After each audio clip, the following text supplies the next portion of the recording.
Welcome in, everybody, to another episode of Cyberly. I'm your host, Blythe Brumleve, and this is the show where we talk about B2B marketing, the creator, and attention economy, and how it all fits into the world of logistics. And in today's episode, got a pretty good one for you. I hope all of them are good, actually, but in this particular episode, we are talking about Mother's Day and the logistics of fresh flowers. We're talking about how trucking companies can use influencers for recruiting, and then Tom Augenthaler is breaking down the common pitfalls that companies face when they want to dip their toes into those influencer waters, and then also how you can avoid those common pitfalls and overcome those common challenges. So, first up on the list of hot topics that we're going to dive into, you guys seem to really like the logistics of horse transportation in last week's show that we did for the Kentucky Derby. So, in this week's show, with Mother's Day coming up on Sunday, we are going to talk about the logistics of fresh flowers.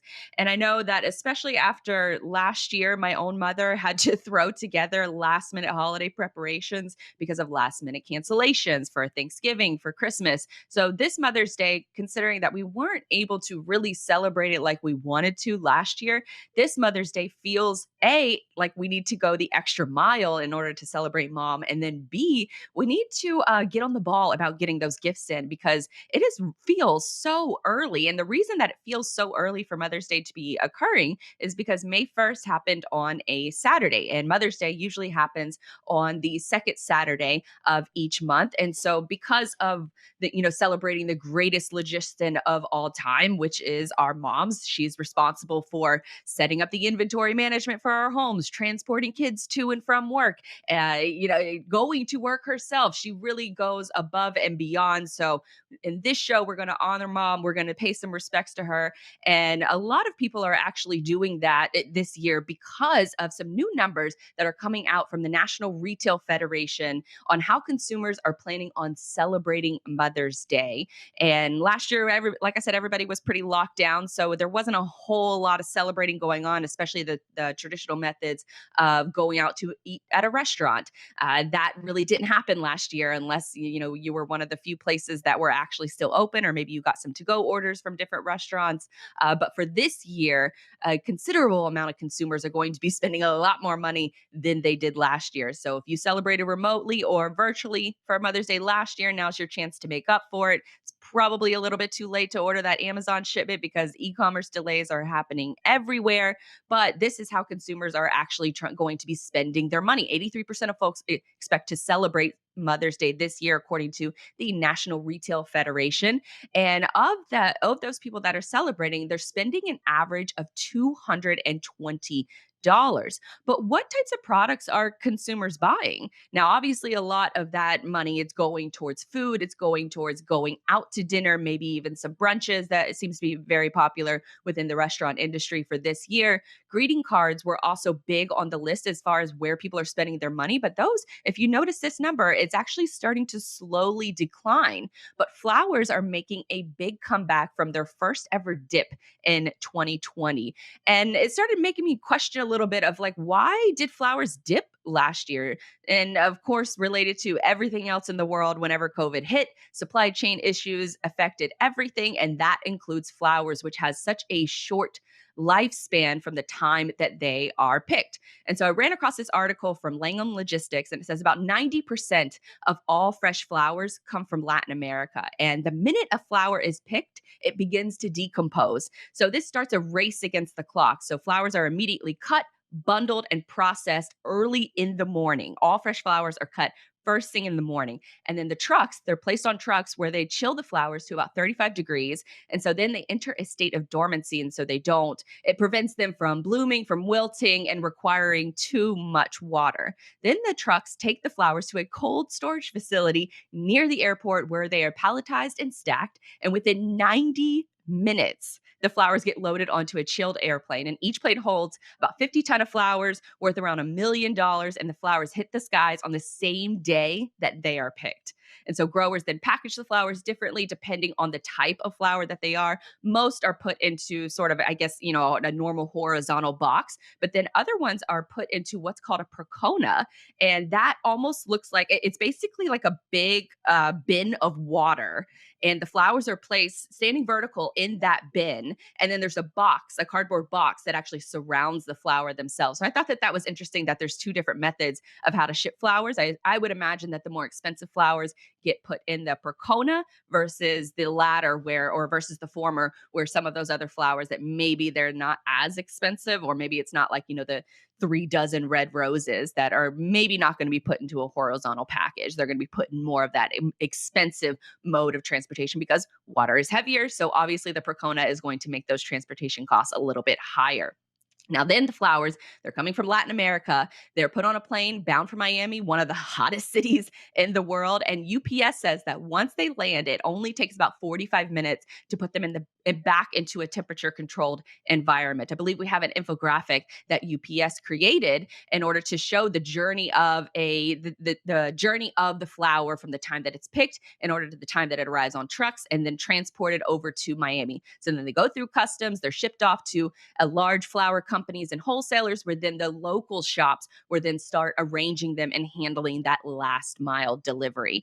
UPS says that the entire trip from origin to destination takes anywhere from 24 to 72 hours, which I thought was really impressive. So from the time that they're picked to the time that they arrive at the local flower shop or the wholesaler shop is anywhere from 24 to 72 hours. So it's pretty incredible. And so it brings back a couple of other questions where what types of flowers are folks buying and where did this kind of all start? Why did we start giving out flowers as gifts? So a quick little Google search led me to see that beginning in early as the ancient Greek days, they associated flowers with beauty and they used them as offerings to the gods. And then ancient Egyptians, another ancient civilization, would also adorn their chariots with flowers before riding off into war. And they would also give them as gifts to lovers and gods to show their adoration.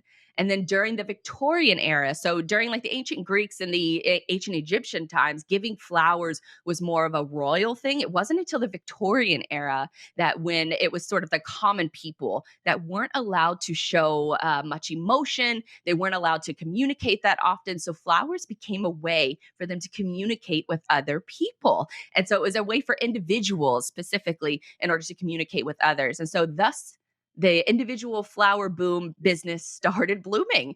And so now back, flash forward to modern times, folks still uphold this tradition, but it comes in more of a variety of ways. Because as far as who is buying the flowers and what kind of flowers are they actually buying, from aboutflowers.com, 80% are giving fresh flowers.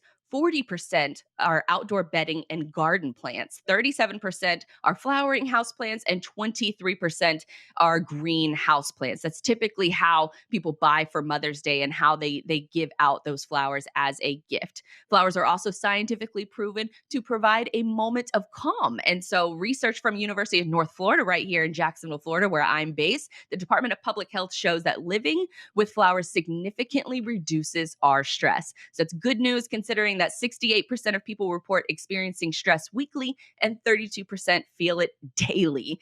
And so celebrating mom and helping to reduce her stress by giving flowers now makes a ton of sense. And I think after the year that probably most mothers had in order to go the extra mile to take care of their kids, I think a good bouquet of flowers will go a long way.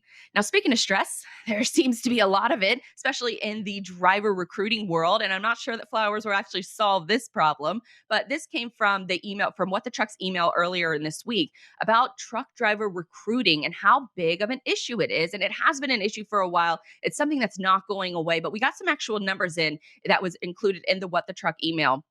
With drivers still in short supply, carriers are having to increase wages by as much as 20% in some cases to help fill the seats. According to the TCA data, insurance costs as much of a percentage of revenue jumped 16% in the first 2 months of this year. Some analysts have also looked at headwinds as a stumbling block in the first quarter, and they anticipate a full year of strong growth. Now, with earnings rolling in, many carriers are hauling in the profits now.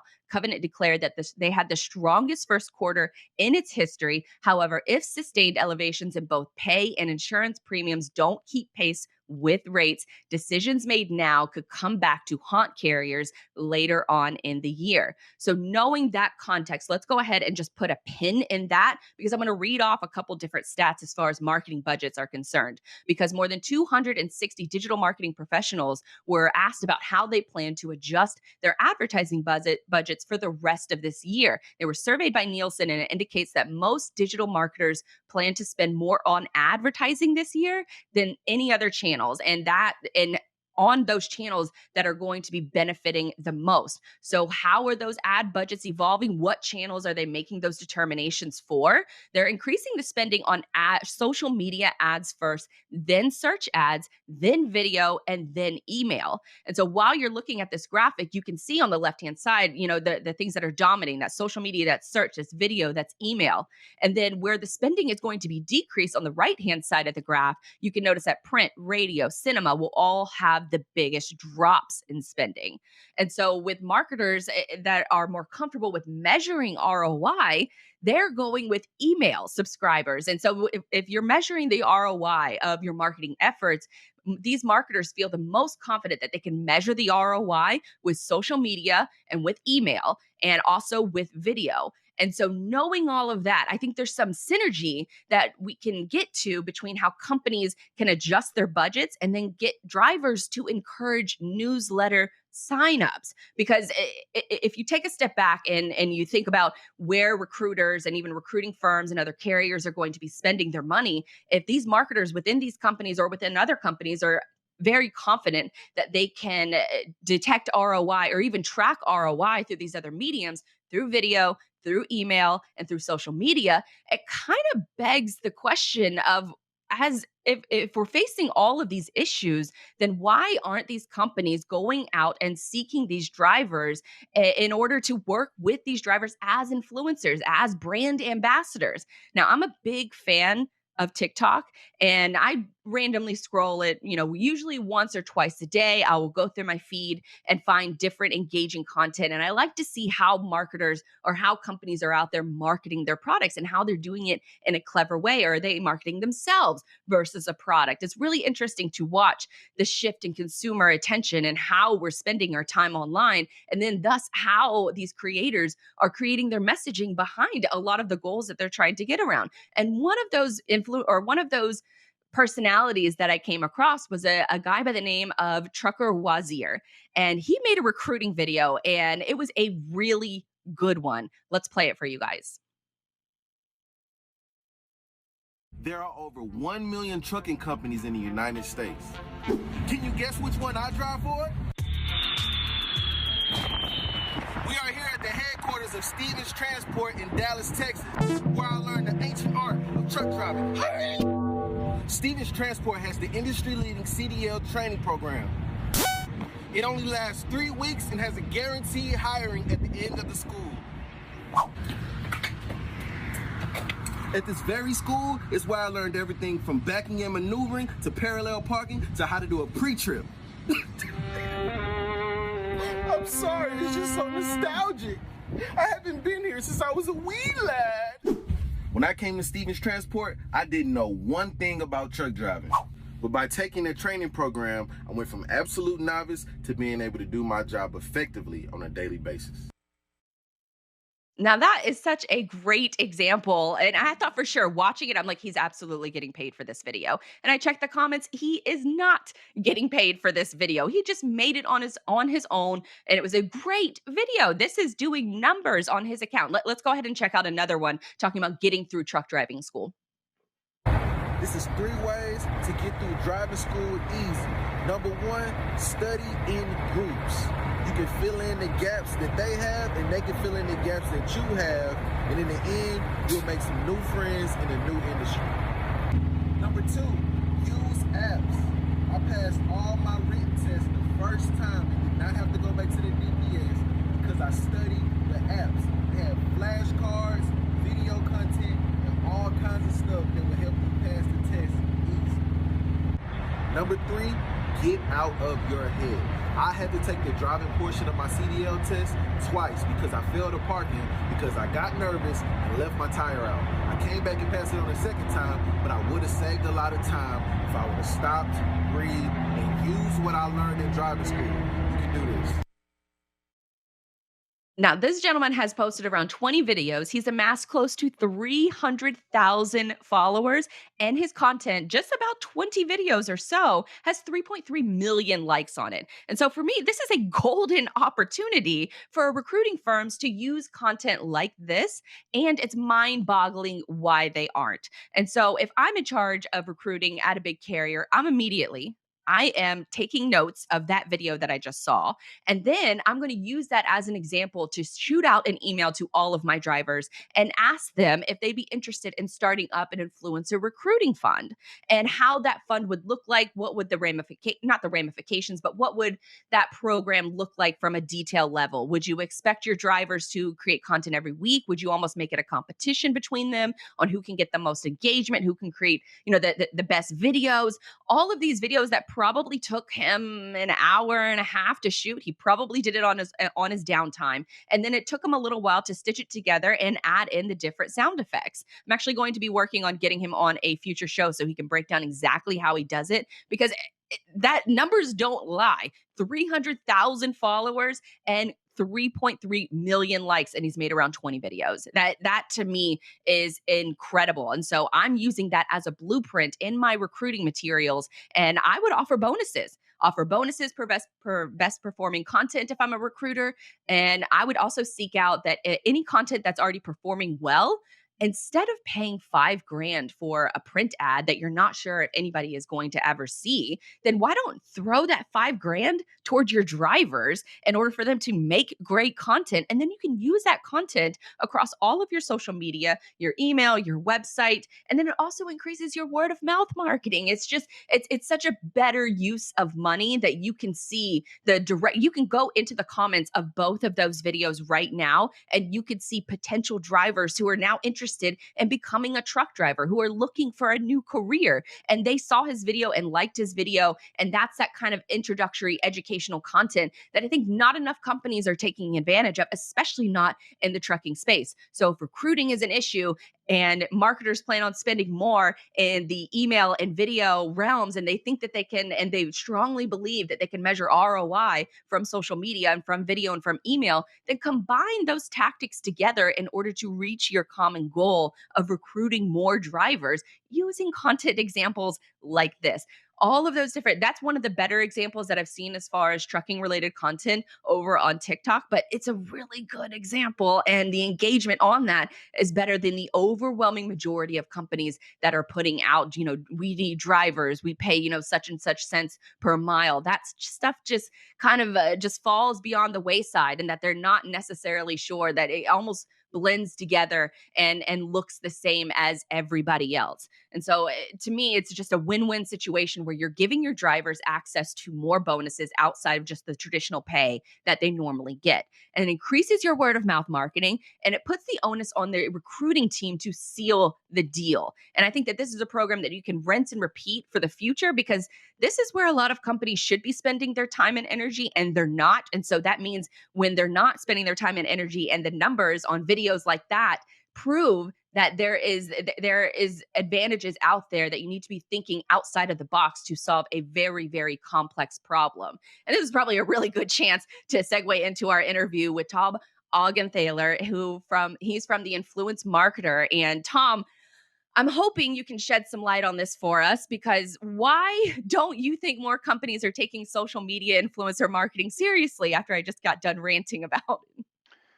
Well, I think that there's probably several reasons for that. First of all, we're talking about a B2B arena here, and it's a little bit different than it is in the consumer arena. Think a consumer arena, think, like Nike sneakers, or, some other fashion thing, or beauty products or something like that, where it's pretty self-explanatory. You've got a product, it probably doesn't cost very much to buy it for the most part. And, you can watch or listen to somebody talk about it, explain it, educate you about it. You can say, hey, you know what? That sounds like a good idea. I'm going to click the link and buy some of that. In the B2B realm, it's a bit different. So as you were just explaining with that influencer Wazir, I think his name was, Yes. um, that's a great example of what's going on here. So he's just talking about what he had to go through to learn how to be a trucker and the whole education process. So that right there, if I'm looking to get into the trucking business and be a trucker, that's very attractive to me because that's another person who's doing it, right? Mm, So it's not some, I don't know, staid website or something, or some generic material about what you have to go through, some blog post or something. It's a person talking about it, what he went through, how he did it, what are some of the tips to learn how to do it better, faster, like cooperating with the other people that are doing it with you, you know co-educating each other like that. Not unlike what you see people doing in a university environment, right, where they have study group teams and all that kind of stuff. mm, So it's pretty much the same theory there. But you know, a B2B enterprise doesn't look at itself as necessarily appealing to the end consumer. So that's the reason why the idea of influencers doesn't come into the mindset, right? They have a staid way of marketing, and for decades it's worked. But now things are shifting so rapidly that they've got to adapt. And if they don't adapt, they're going to get left behind. mm. Why do you think that there's sort of a stigma attached to investing in social media more, investing into more creative content, like what we saw with with the trucking related content? Is there some kind of stigma I think around with like B2B companies and influencers? Well, yeah, there's the first of all is the word influencer. I think that's Mm, part of the problem. So when we think of the term, you think Instagram, you think of all of these different blowups that have happened that have been reported in the media about some of them being crybabies or whatever it is, and they I don't know, they want free stuff, they don't want to have to work, that kind of thing. So it's that's the stigma, but the reality is quite different. So a B2B firm doesn't have to worry about those types of influencers. What they're looking for is something completely different. So they're looking for, probably guys and gals like Wazir, right? If you're looking to get influencers to help recruit people for your trucking enterprise, well, that would be the kind of influencer you'd want to contact and engage. Maybe you're looking to get in front of your end customers a little bit better, the other businesses that you support, that who are your customers, and maybe some of those influencers have have the ear of those customers where you don't, and they understand them a little bit better, so you can work through those influencers to communicate with those end customers better, those other businesses. Now, you've been involved with influencer marketing for a very long time, much more, I think, longer than the word influencer has sort of been like a common phrase that people know of. Can you give us a little bit of a background of your career and how you got started in influencer marketing? Oh, sure. I mean, I got started in it by accident. I was at HP, and I was part of their PR team there. And this is around 2007, 2008, and the economy was starting to tank, and bad things were happening, and banks and failing and all that kind of stuff. But a lot of other businesses were going out of business, including magazines and media outlets, which I did business with. I Mm, relied on them to get the word out to my end customer, right? So when a lot of those were drying up, I was kind of flapping around looking for, well, who else can I work with here to get the word out about the products, so that the consumers know, that we're the product that they're going to want to look at. So I started working with bloggers because that's what they were known as in those days.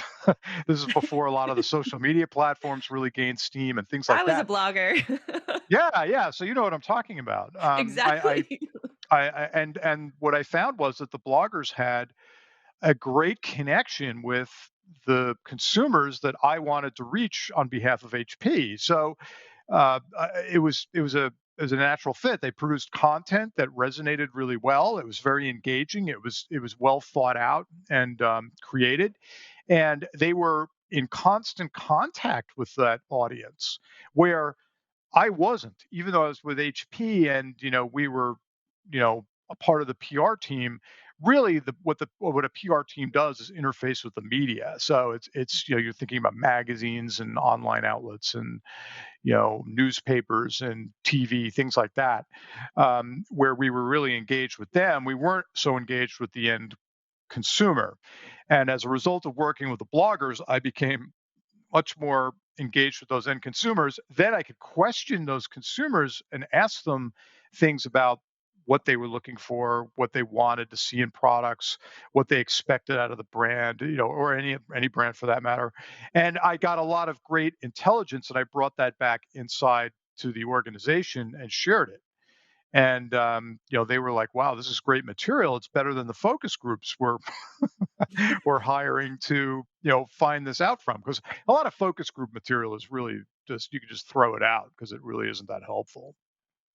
Well, so you're in influencer marketing, you get started with the bloggers, and then you sort of go out on your own and you start up your own company. So what are I guess the common pitfalls that you're facing whenever you or that a company is facing whenever you're approaching them about starting up an influencer marketing program? Is there any hesitation, or are they more willing to sort of jump into it now? I wouldn't say they're willing to jump into it. I'd say they put their toe in the water, right? Hmm. So they want to take the temperature and see what it's all about. They want to see how it works, because there's a lot of misinformation out there. Well, not misinformation, but it's just shallow information. It's not really complete information about how this is all done. And what material is out there, most of it is geared around consumer stuff. So again, like beauty brands and like L'Oreal and fashion brands and travel and things like that. So most of the material that's published about influencer marketing is focused on that. So that's part of the misconception there. So when I start working with a brand, it's a lot of it is right up front. I show them the process, and then I talk to them about what's involved and how it works. So that right there's an education process. And once they start getting a little educated, they're like, "Oh, I get it. This is how it works, and this is who we're looking for, and this is how to set up a relationship with one of these people." And that's another thing. I'm very key on the idea of long-term relationships with Hmm. influencers because they're going to be around for a long time and they're not going away anytime soon. So you might as well get used to it, and you might as well start working with them now, because if you do, you're probably going to get ahead of your competition because they're not doing it. And you'll be establishing relationships with people who are probably going to be producing content like this, like Wazir, for the foreseeable future. And hey, get in on the ground floor now. I mean, 15 years from now when he's doing, I don't know, whatever he's doing, he's probably still going to be producing some content, because I've been working with some influencers for 10 years and they're still doing the same thing. Hmm. And so when you are talking with the companies and say they're ready to move forward to that next step, are you providing a list of influencers to them, or do they kind of have a good idea of who they want to chat with? Is it? I think a lot of times Yeah. whenever I hear about influencer marketing, it's like, oh well, look for the ones that have the real followers, not the fake ones. And I wonder how that falls into your workflow and process. Yeah. It's, well, as I correspond and communicate with the people at the brand, at the company, I start to understand what kind of marketing they're doing, what have they traditionally done, what are they looking to do that's a little bit different. Yeah, I ask questions about what they're doing on social media. I look at their content marketing plan. If they've got some campaigns coming out the next quarter, next couple of quarters, what do they look like? And that gives me a real window onto how they're thinking about things. Now, Hmm. very often there will be people inside the company that are already following some influencers. They just haven't reached out to them yet. And once I get a handle on what their ICP is, meaning their ideal customer profile, right? What does that ideal customer profile look like? Well, then we can really start to find the influencers who speak to those ICPs, so that we can start building that list. But it's sometimes it's a mixed plot. Sometimes it's they've got some people that they've been watching and they would like to include them in the list, and then there's other companies that are like, we have no idea. who even start, looking at, Right. and it's like, okay, but once I get the intel on how the company's operating, like I said about content marketing and social media marketing, all these other things, and what their ideas and where do they want to go, right? What are their goals? So, Mm. what are they looking to do by marketing through something like this? Is it to drive brand awareness? Is it to drive more consideration for their service or product? So it depends on the goal and the objective too, because some influencers are really good at driving awareness, and then others are better at, you know, actually selling the product or service, right? So you want to try to find the right ones for that customer journey, as we in marketing like to call it. It's kind of a messy journey, actually, but we like to pretend that it's like they go from point A to B to Z to C to D. They go right down the Right. little line, and then boom, you make a sale, and it's all closed, and everybody's happy. But really, it's a bit more like they're going around and they're looking, and Like a bowl of but you want to, spaghetti yeah, almost. you want to make sure that you are all in all those spots where they're going to go, and they keep coming back to you, right? And And I think I heard you influencers can fill a lot of those gaps. and I heard you mention too that a key part of finding out that journey, that spaghetti journey, is psychographics. Can you break down what the am I saying that right? Psychographics? 'Cause I feel like I'm talking about a crazy person. Yeah. No, it's not like, Mindhunter with, looking for, hunting down psychopaths or something, serial killers. No, it's Right. not like that. It's like demographics, right? We've got, you know, the age of the ideal customer, the gender, the role they're in now at whatever company it is, if it's vice president, senior director, whatever it is, where, the geography, all that kind of stuff. Psychographics is more about, like, what are their pain points, right? What's the trouble they're encountering now, and how can it best be solved? Where do they want to go, right? In their own career, and in with on behalf of the job they're in. What are they looking to achieve? What is the company looking to achieve?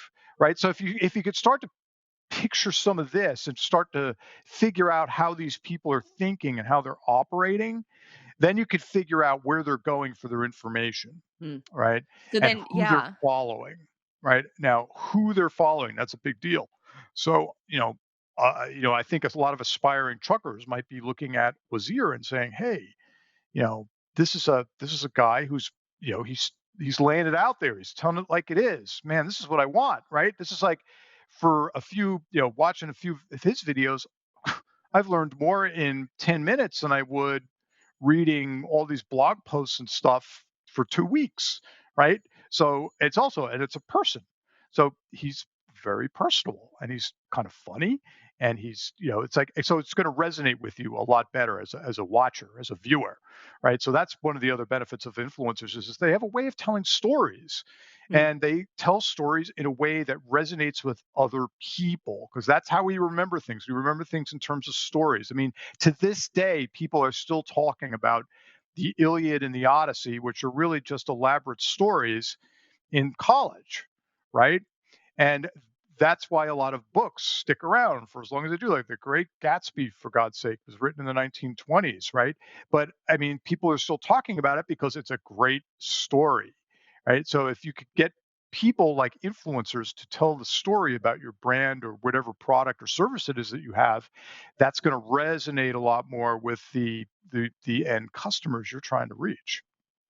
And I was sort of harping on this for a while when I was breaking down this story and showing how good his videos are. And to me, if I'm the company that he's driving for, or maybe a competitor, I'm seeing this content and I want him driving for me, and I want to use Hmm. his content. And I'm having a hard time understanding why a company wouldn't reach out to a driver and say, "I will pay you for this. You've already created it. I'll pay you for this content, or I want you to make something special for us." Am I off base in that thinking? No, you're not. A lot of companies don't know what to do with it. I mean, they look at it and they're like, "Wow, was yours like producing all these videos and stuff? Like, should we do anything on that? I mean, should we reach out to him? What do we do with a guy like him?" Well, get used to it, because more and more people are going to do it, because all of these social media platforms are enabling each and every one of us to become a content creator. Every one of us can have our own channel, right? I mean, think of it on YouTube. I bet you 90% of this audience right now watching your show, Blythe, goes on to YouTube and watches podcasters there. Mhm. I mean, look, think about Joe Rogan. Who is Joe Rogan? He's a stand-up comedian who was on Fear Factor. Okay, I never really watched Fear Factor. I knew what it was, but I never really watched it. It's where But they eat gross stuff yeah, they eat gross stuff and do and do things that crazy kind of like, things. yeah, yeah, get you out of your comfort zone, I guess. And but watch his podcast. He talks to some of the most interesting people, and he talks to them for like 2 hours at a pop. So it's engaging, it's thought provoking, it's educational, and it's everything TV isn't, right? So it's regular people who are creating content, and they're voicing their experiences and their stories. And I think a company like that was years working for would be really smart to reach out to them and say, hey, we love what you're doing, this is great, keep it up, maybe we'll pay you a little extra to do more, you know And that was my first thought is why not if you're that company, he's already making the recruiting material for you. So pay him some extra yeah. bonuses and then you can use that in all of your different marketing and it's an extra income stream for the drivers in order to pursue and get better at it and do have something creative to do in their off time.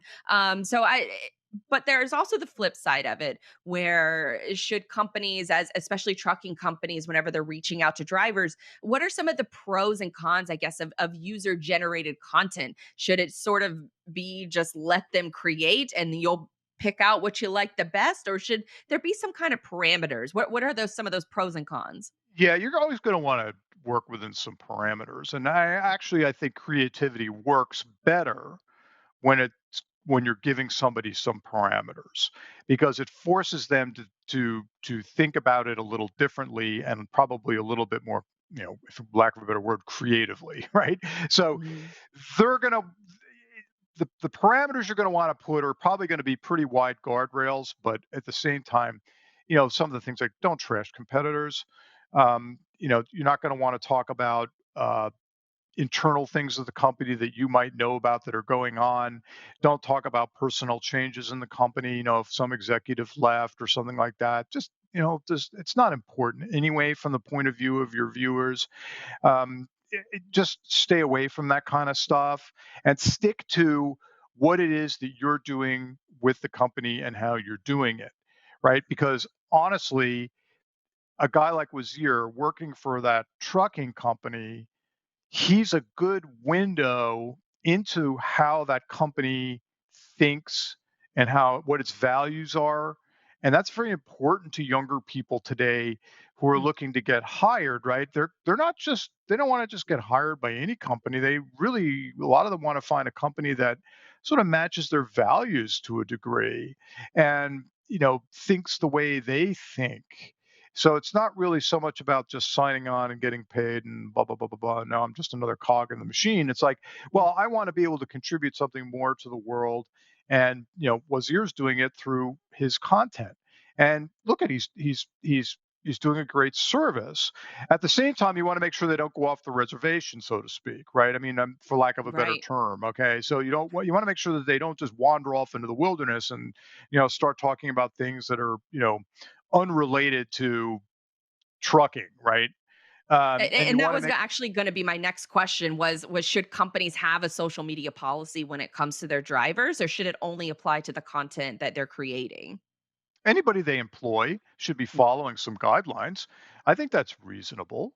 Um, I mean, some companies have a lockdown mentality, Blythe, and I have worked for some of those companies, right? I mean, I remember, this is a long time ago, and I don't think it's the case today, but HP at the time, is when I was part of their PR team, we had a lockdown. No employees spoke to any influencer or PR or media person without going through the PR department. And there were some good reasons for that, right? At the time. But Nowadays, I think you can relax some of that, not in regards to media outlets. I think that that's probably pretty true. I think the PR department should have the first word and last word on that. But I think that in terms of social media, what's to stop employees from talking about, hey, this is how this is how we think when we're putting together our products or our services, and this is how we operate, and this is how we treat our customers, and this is how we listen to our customers, and this is how we came up with this idea and we decided to put it out there. Um, there's nothing really wrong with that. I mean, I think that that's great because that's telling the strengths of the firm, and it shows that people are enthusiastic to work there.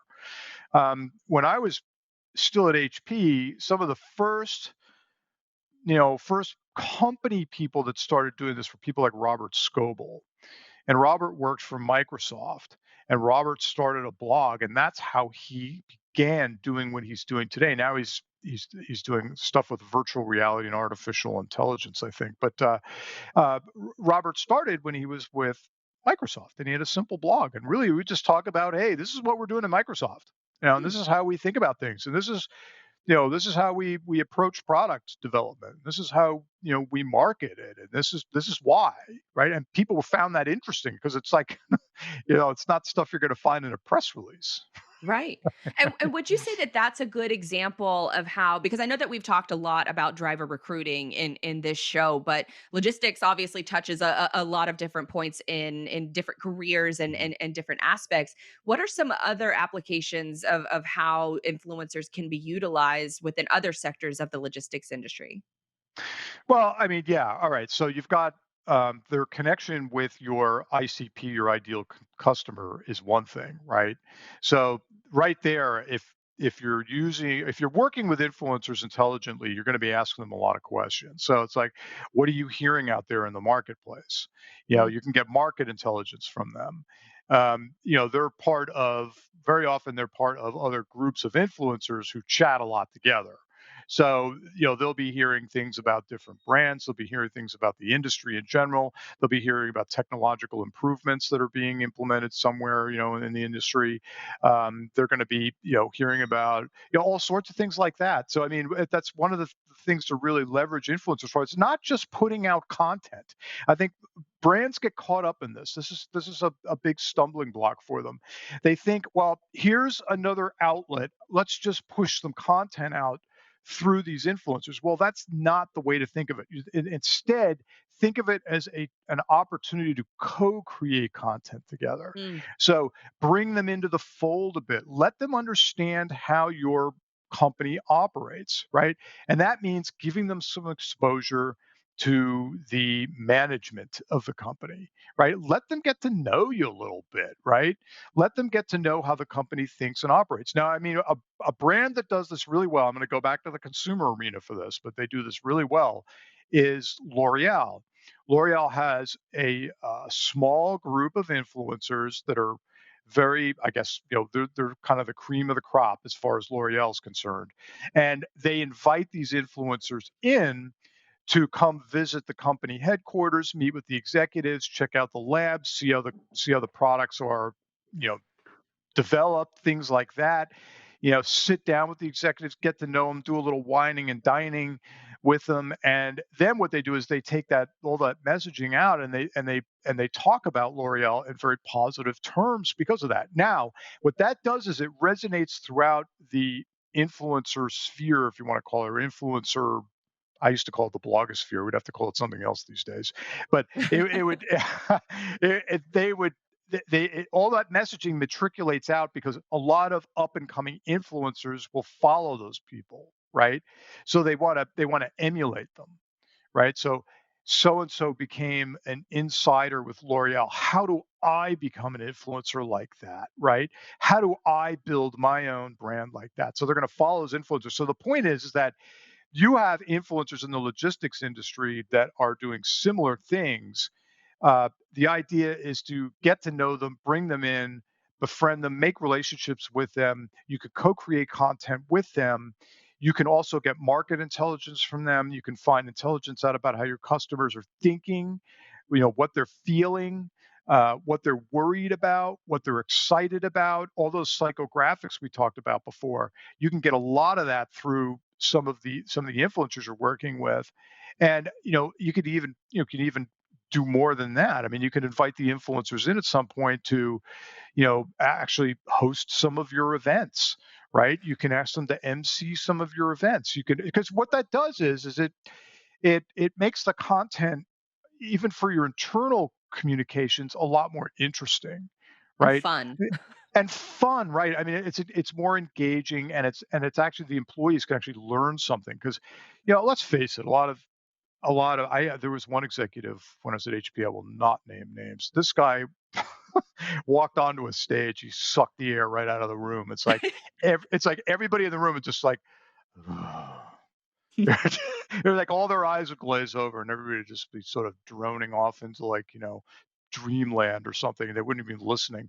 But some people are like that, right? They're just not Right. dynamic, exciting speakers.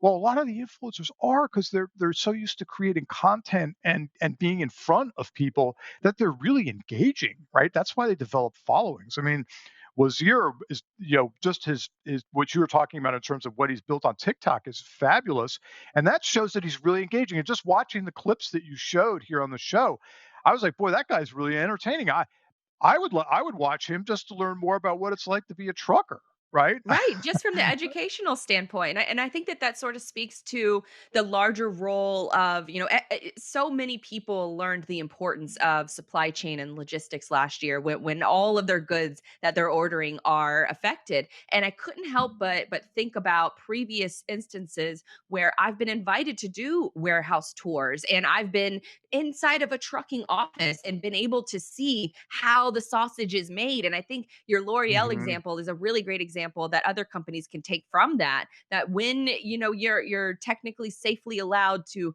allow people back into the workplace and allow them to take those kind of tours, I think that that is a great example of how you can involve some of that behind the scenes, content getting made and allow the creative people to be creative. Now, I want to get into a couple more questions because we got a few minutes left. Now, from let's go back to the drivers for a second. Are there any challenges for working on an influencer deal with the company that also employs you, or is that kind of just a synergy that they can develop?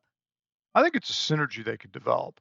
I think the company has to be a little enlightened and think a little differently about their employees. So the employees are not just clocking in time and then you're just paying them every 2 weeks. It's a little more about, well, hey, look, these are the people that are making everything run, right? So I think employees very often are they're not given the respect they're due, right? I think some executives are very focused on shareholders, especially if it's a public company, Mm. and rightly so. Shareholders are extremely important, right? They're the ones that are buying the stock and doing things like that. But your employees are the ones making the business run. Right. So they're the ones answering the phones, answering the emails, developing the presentations, coming up with product, coming up with new services, figuring out licensing deals, handling your risk management, all these other things, right? Your logistics and everything else. So the employees are critical to it. I think the employees also should start thinking about their role a little differently as well. I think a lot of employees might be thinking, well, I'm being paid and I do my job and that's it. Well, is that all your career is to you? Mm. Or do you want to do something more with it? Do you want to have more of an impact? Because let me tell you something, the average employee inside of a company their role is a lot more interesting to outsiders than that employee would initially think. I think a lot of employees fall into the trap of thinking, well, what I do is really ordinary. It's not that exciting. It's not that thrilling. But you'd be surprised because, like, for instance, Wazir, again, going back to him and talking about trucking and what it was like going through the trucking school to learn how to become a trucker. I didn't know it. I didn't know those things. So I was looking at that saying, wow, I just learned something today. I mean, that's really interesting. I mean, so that's what a lot of employees could do. And what they do is they breathe life into your brand by doing that when they talk about it. So if they're talking about it on LinkedIn or you're doing it on Twitter, they're getting on and maybe they're blogging, right? As part of your company blog. You got people that want to contribute. I'll bet you have people that want to contribute. All the brands listening right now, I bet you've got employees that would like to contribute. They just don't know how. So what you need to do is open up the door a little bit and say, hey, if you'd like to contribute and you'd like to put out some stuff on social media, even our own company's social media channels, let us highlight you and let's give you some basic guidelines to operate under, and then let's experiment a little and see how it all goes. Because if you look at typical company channels on a platform like LinkedIn, the engagement rate usually is really low, right? Because they're just pumping out company announcements. It's like, we got new hirings. We've got a new It's all product about me, coming me, out. me. It's all me, me, me. It's never about, well, what are we doing for you? Right? Are we helping you enough? Here's some content for you to make your life a little easier, right? That's what the influencers very often do. They come up with content that's trying to help people. And I think if brands thought of it that way, they could leverage their employees to do that. So they wouldn't have to come up with the content themselves. The employees would already think of it and they could just leverage that. And I think that they could also gamify it as well, offer incentive bonuses for the highest performing content and make it almost like a game between, and rewarding, maybe like a first, Mhm. second, and third place of the month each month. And if you're spending any kind of money in these other mediums, like on average for a print advertisement, I think it used to go for like anywhere from 5 to 20K, depending on the magazine publication. And if you just take a fraction of that budget and offer that to your drivers or your employees as another incentive method, then you're creating that marketing awareness, that word of mouth marketing, that hey, did you check out this video? I sent that TikTok from Wazir. I sent it out to several different people, like, check this out, look at how good this video is and how much you can learn in just 1 minute clip. And it was just it's that easy, but it's also that difficult because he clearly put a lot of research into that, and he edited, and the sound effects and everything like that. So on the influencer side, we've talked a lot about how companies can kind of protect themselves, with having sort of generic social media policies and things like that. But on the influencer side, how can they protect themselves from maybe companies who don't know what they're doing? Like you mentioned earlier, that the educational gap of even getting started with influencer marketing is pretty wide. So how can these influencers protect themselves from a company that says, "Hey, that sounds good. We want to start doing it." Yeah, I think that the influencers, unless the influencer's new to the game, they already have worked with some brands before, so they have a pretty good understanding about how to how to work with them. Um, there's a couple of different ways to do it. I've got influencers that I develop contracts, and then we sign contracts. This is what is expected of you. This is what's Mm. expected of us for this campaign, and boom, this is the way we're going to operate. Now, very often those are sponsored, right? So there's some kind of there's an exchange. There's a value exchange in terms of money, right? So we're paying the influencer to produce some content for us. But if it's what's known as earned content in marketing, meaning I approach the influencer and the influencer says, yeah, yeah, that'd be really interesting. I mean, I'd like to have that executive on as a guest on my podcast. No charge, no nothing like that. Right there, I think that everything can be worked out through a simple email exchange, or you get on a Zoom call with them and you just talk to them for a few minutes and get a feel for how they operate and how you operate, and just sort of verbally agree as to how things can be done. I don't see influencers in the B2B realm getting taken advantage of too often. Most of them are, they're pretty savvy people. I think that some of the newer people coming up, some of the younger people might, they might be a little gullible maybe. I think that where the influencer could be taken advantage of is when the brand wants lots and lots of content developed for not a lot of compensation. Yes. And that's where the trouble comes in, because really, look, a guy like Wazir, you could look at that video on TikTok and go, oh, must have been pretty simple to make. But to your point, Blythe, you just pointed out how much editing that guy probably did to those videos to make them so succinct, hard hitting, and fun, that he put a lot of effort into that. I mean, he probably spent, I don't know, a couple hours maybe putting together I some of I I those. th I think he probably spent, 1 to 2 hours brainstorming it, and then after he shot all of the footage, which is only a few, I mean, you're setting up the camera, you're doing the shot, you're saying, Yeah. Is that a good take or not?" Then you're redoing the shot when it's not, and then afterwards, you're editing it for probably 2 hours for just that 1-minute video, so it's a lot Yeah. of work that is involved with creating content that I think a lot Video of companies don't realize. Yeah, it's another thing also, keep in mind, brands should keep in mind that, or companies should keep in mind that, if you're asking an influencer to write a blog post, an 800 to 1,000 word blog post, well, that takes time. It's not to just whip it out in 20 minutes and it's done.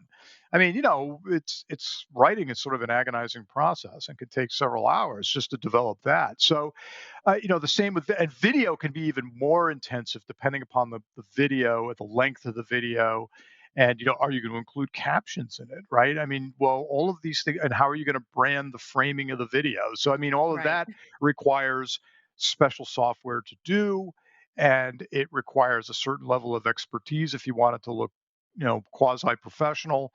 So I think that that's one of the ways the influencers can get taken advantage of. It's like, hey, the company could reach out to them and say, hey, we'd love to work with you, blah blah blah blah blah. Can you do a series of videos on this and this? And it's easy to get wrapped up in, from the influencer's point of view, to saying yes, yes, yes, and then all of a sudden they're doing 18 hours worth of work, and they're getting paid on 3 or 4 hours worth of Right. work, right?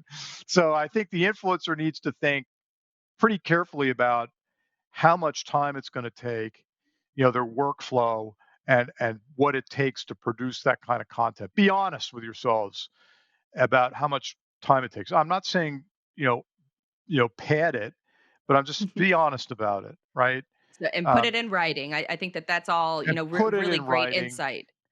And then even that if way it's just everybody is through so clear. an email exchange or something like that. I mean, at least it's in writing, and you've got a company representative who agreed to it. So, very often in the B2B space, I find that that works, or an SOW, a statement of work, something like that. All really great insight, Tom. Thank you for sharing all of that with us. Where can folks find more of your work in order to find out how to work with influencers from both a content creator perspective and also a business perspective? Sure. My website is probably the first stop. That's called theinfluencemarketer.com. And there you can find out more about me. You can find, I blog a lot about these topics, and, the ways that brands can work with influencers and vice versa. And then also, I'm very active on LinkedIn. So, T is in Tom, last name Augenthaler. You will find me right there. And I would love to connect with more people. I love to connect and share information, value. And, so those are the two places you can really find me. Perfect. Thank you so much, Tom. It was great chatting with you and shedding some light on the influencer world that hopefully will soon be taking over the B2B space. Thank you again. Thanks, Blythe. I loved it. It was wonderful talking to you.